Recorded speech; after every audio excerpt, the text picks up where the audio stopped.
बुली किए जाने पर स्योंगजुन ने स्कूल में खूब तबाही मचाई।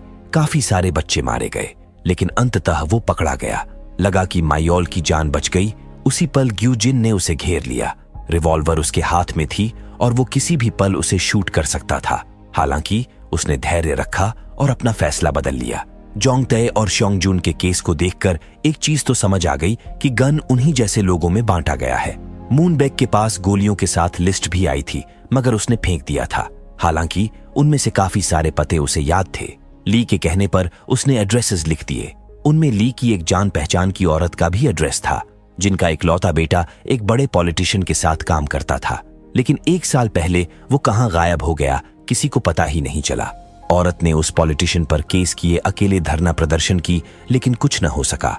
आखिर में उनसे किसी ने गन भेज दी, जिसका इस्तेमाल करके उसने उस पॉलिटिशियन को मार दिया। इतने में ली का फोन आया तो महिला ने बताया कि उसने इंसाफ खुद कर दिया है। अब ली और मूनबेक जल्दबाजी में उसके घर गए। पता चला वो औरत घायल थी और उससे पिस्टल सू ने छीन ली थी। वहां उसके साथ उसकी पूरी पलटन थी। आज वो ली को छोड़ने वाले नहीं थे।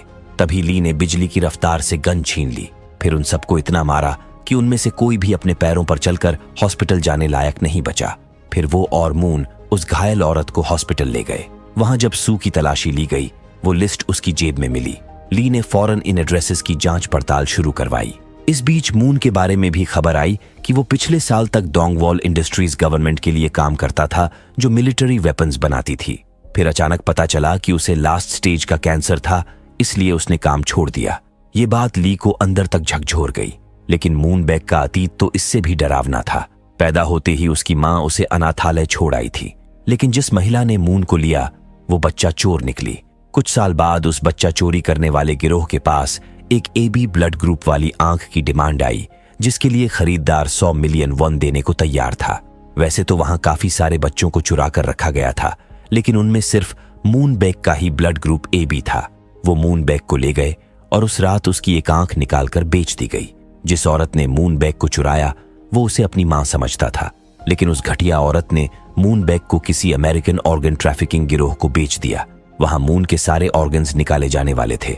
ऑपरेशन शुरू हो चुका था, उसके पेट पर चीरा भी लग चुका था। तभी ऐन वक्त पर FBI पहुंच गई और मूनबेक को बचा लिया गया। उसके साथ इतना सब कुछ हुआ, ये जानकर ली को भी उस पर तरस आ गया। खैर, वे हॉस्पिटल से अपने अपने घर चले गए। यहीं पर मूनबेक की असलियत निकलकर सामने आई। शहर में गन्स बंटवाने के पीछे उसी का हाथ था। उसके पीछे 15-20 आदमी जी हुजूरी कर रहे थे। फिलहाल गन्स का जो स्टॉक किम के पास फंसा हुआ था, उसको लेकर प्रॉब्लम सामने आ रही थी, क्योंकि अगर वो स्टॉक किसी और के हाथ लग गया तो उनका बॉस जेक उन्हें जिंदा नहीं छोड़ेगा। जिस आदमी ने इस काम के लिए किम को चुना था, सारी गलती उसी की थी। मून ने उसे वहीं गोली मार दी। एक शाम जेक अमेरिका के ही किसी गिरोह को गन सप्लाई करने गया था, मगर वे जेक को मारने का जाल बिछाए हुए थे। दरअसल ये वही गिरोह था जिसे सालों पहले ऑर्गन ट्रैफिकिंग के जुर्म में FBI ने गिरफ्तार किया था, मगर उस गिरोह का मेन आदमी बचकर भाग निकला था। तभी वहां मूनबेक आ धमका। हाथ में एक सस्ती पिस्टल थी, जिससे उसने अपना बदला लिया। तब तक इधर गोलियों की आवाज सुनकर जेक के लोगों ने खरीदारों को शूट कर दिया।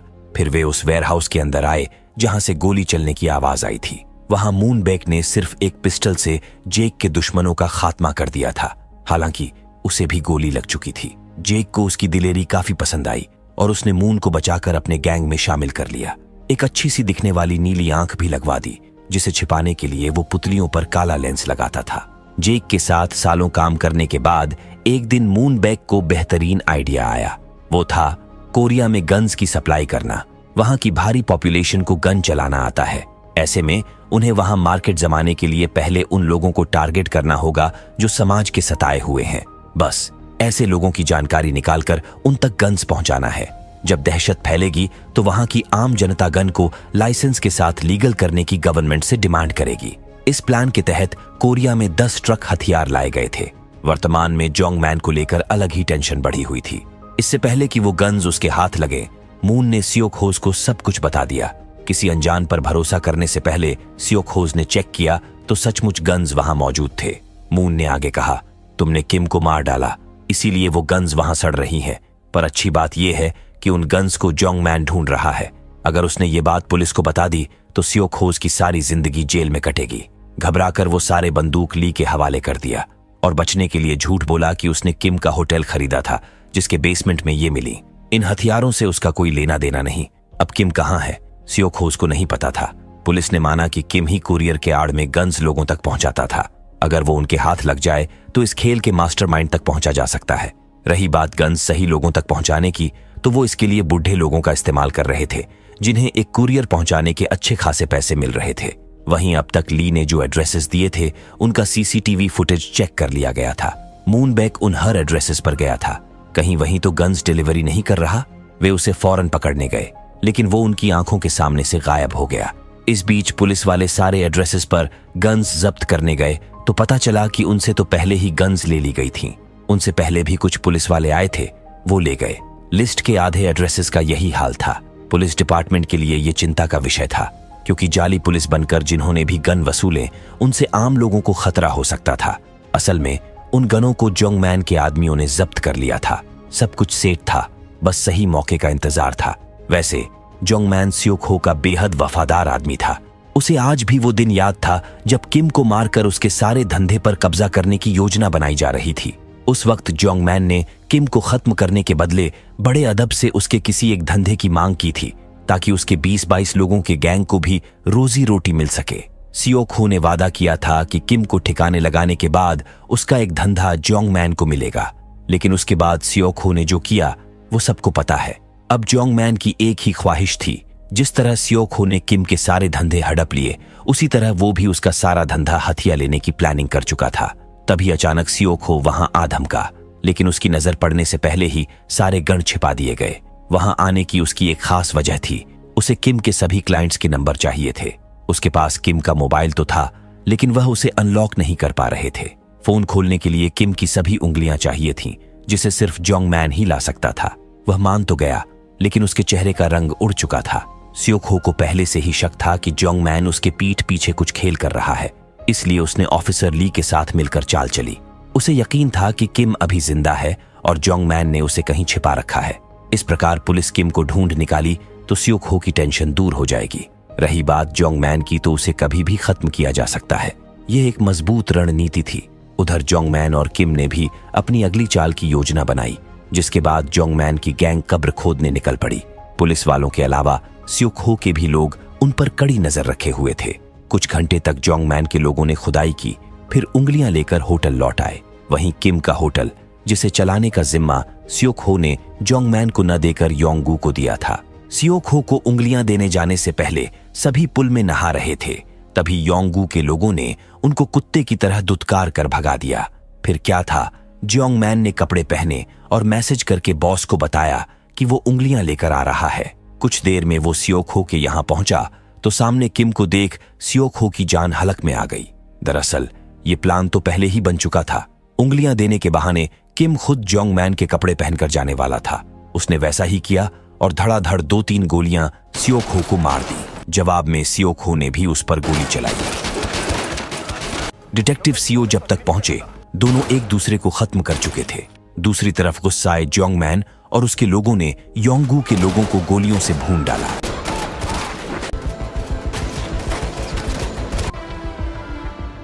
फिर वो सियोक हो के सारे पैसे लूट लिए। तब तक सियो को पता चल गया कि मरने वाला जोंगमैन नहीं, बल्कि उसके भेष में किम था। ये बात वो तुरंत ली को बताया, जो पहले से ही जोंगमैन के ठिकाने पर फील्डिंग लगाए हुए था। तभी उसने उसकी गाड़ी भी जाते हुए देख ली। अगले पल वो स्नाइपर वगैरह लेकर अपने बंदों को अलर्ट कर दिया। जोंगमैन अपने लोगों के साथ काफी वफादार था। लूट में से एक पूरा पैसों से भरा बैग अपने लोगों को दे दिया। सभी झूम उठे, लेकिन उनकी ये खुशी पल भर में ही मातम में बदल गई।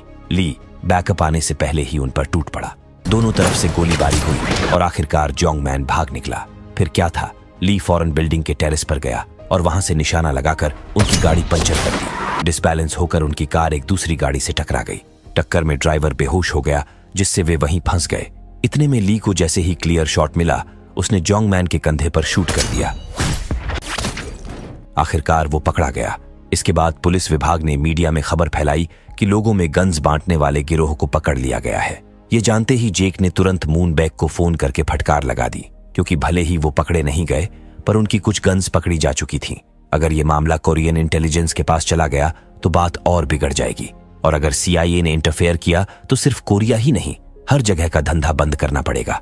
इसके उलट मूनबेक इस बात से परेशान था कि इतने सारे लोगों को गन्स बांटने के बावजूद कुछ बड़ा धमाका देखने को क्यों नहीं मिला। हालांकि उनका जो कोरिया में गन्स को लीगल करने का एजेंडा था वो पॉडकास्ट वगैरह में ट्रेंड कर रहा था। लोग अब गन्स को लीगल करने पर खुलकर डिबेट करने लगे थे। तो वहीं कोरियन इंटेलिजेंस भी इस मामले में इंटरफियर कर चुकी थी। उन्हें CIA द्वारा खबर मिली थी कि इन मामलों के पीछे इंटरनेशनल राइफल यूनियन गैंग का हाथ है। क्योंकि उनके ऊपर अमेरिकन पॉलिटिशियंस और बड़े बड़े ऑर्गेनाइजेशंस का सपोर्ट है, इसलिए वो पकड़ में नहीं आते। CIA के मुताबिक अब तक लगभग 30,000 गन्स कोरिया में लाई जा चुकी थीं, जिन्हें पूरे कोरिया में बांटने का काम ब्लू ब्राउन कर रहा था। हालांकि वो कैसे किया ये किसी को पता नहीं चला। उन्होंने बहुत कोशिश की। कोरिया की सारी कंपनियों की जांच की जा चुकी थी, लेकिन इसमें कोई कुरियर कंपनी इन्वॉल्व नहीं थी। अब आगे क्या होगा किसी को कुछ आइडिया नहीं था। इधर ली को एक और नई बात पता चली। उन गन्स के अंदर एडवांस्ड GPS लगा हुआ था, जिसके असिस्टिव डिवाइस के जरिए वो लोगों की बातचीत भी ट्रांसमिट कर सकते थे। पर गन्स के अंदर GPS तो पहुंचा दिए, लेकिन बातचीत सुनने के लिए इस एडवांस्ड GPS की असिस्टिव डिवाइस क्या होगी। पता चला कि जिनके पास भी गन्स डिलीवर हुई थीं, उन सबके फोन हैक हुए थे। यानी असिस्टिव डिवाइस के रूप में वो विक्टिम का फोन इस्तेमाल कर रहे थे और उससे उनकी बातचीत सुन रहे थे। ली का एक फौजी दोस्त रिटायर होने के बाद कोरियन इंटेलिजेंस में काम करता था। वो उससे मिला और इस GPS के बारे में बताया। जहां तक कोरियन इंटेलिजेंस ने इस केस को समझा था, बेशक ये इंटरनेशनल राइफल यूनियन गैंग का काम था, मगर इसके पीछे एक और बात निकलकर सामने आ रही थी।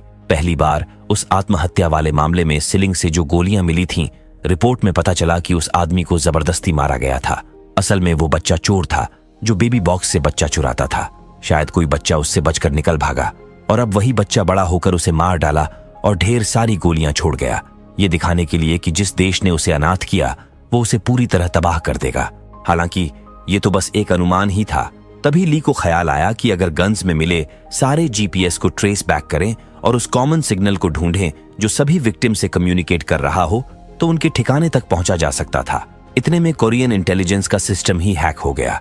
शायद उनमें कोई था जिसके पास मूनबेक की गन थी। तुरंत ही सारे कर्मचारियों को वहां से बाहर निकालकर तलाशी ली गई। पता चला एक महिला कर्मचारी के पास से गन मिली। इस बीच मूनबेक लगातार ली को फोन किए जा रहा था, ये बताने के लिए कि उसका सबसे अजीज बहुत बड़ा कदम उठाने जा रहा है। वो थे सार्जेंट जो, जिन्होंने ली को पाल पोस कर बड़ा किया था। ली फौरन उनकी तरफ निकल पड़ा। बात ऐसी थी कि सार्जेंट जो की बेटी ने खुद का अपार्टमेंट खरीदने के लिए एक कंपनी को पैसे दिए थे।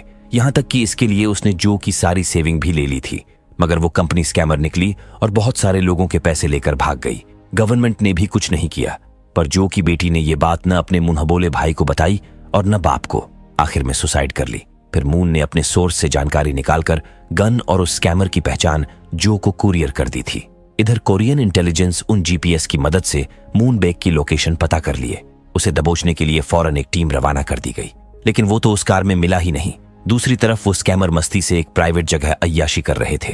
तभी उनके बीच जो टपक पड़ा और उन पर गोलियों की बौछार कर दी। उनमें से एक लंगड़ाता हुआ भीड़भाड़ वाले रोड पर भाग निकला, लेकिन जो फिर भी नहीं रुका और उसका पीछा करके उस पर गन पॉइंट कर लिया। तब तक उस एरिया की पुलिस भी आ पहुंची और ली भी। ये मंजर मूनबेक पूरे कोरिया में लाइव टेलीकास्ट करवा रहा था, ताकि लोगों को पता चले कि किसी सिरफिरे से बचने के लिए गन का होना कितना जरूरी है। ली ने जो से रिक्वेस्ट किया कि वो गोली न चलाए। बचपन की वो बात भी याद दिलाई, कैसे उन्होंने ली को गोली चलाने से मनाया था। आखिरकार उनका मन बदलने लगा। सारा खेल बिगड़ता देख मूनबेक से कंट्रोल नहीं हुआ। वो गन लेकर गाड़ी से बाहर निकला और ली पर गोली चला दी। उसके बचाव में जो मारे गए। ली चाहकर भी कुछ नहीं कर सका, जबकि वो खतरनाक था और अब तक 100 से ज्यादा लोगों को मार चुका था। फिर भी मूनबेक उसे जिंदा छोड़ गया, क्योंकि इस रोमांचक खेल में उसे मजा भी ली की वजह से ही आया था। इसके बाद वो न्यूज चैनल के जरिए पूरे कोरिया में ऐलान कर दिया कि जिसके साथ भी ज्यादती हो रही है उसे गन वो देगा। लोग अपना इंसाफ खुद करें, वरना कोर्ट कचहरी के चक्कर काटते काटते जिंदगी कट जाएगी, पर इंसाफ नहीं मिलेगा। उसके जाने के तुरंत बाद ली को हॉस्पिटल ले जाया गया, जहां डॉक्टर्स ने उसकी जान बचा ली। मूनबेक ने जो गन देने वाली स्टेटमेंट दी थी, उसका असर कुछ ही दिनों में लोगों के सिर चढ़कर बोलने लगा।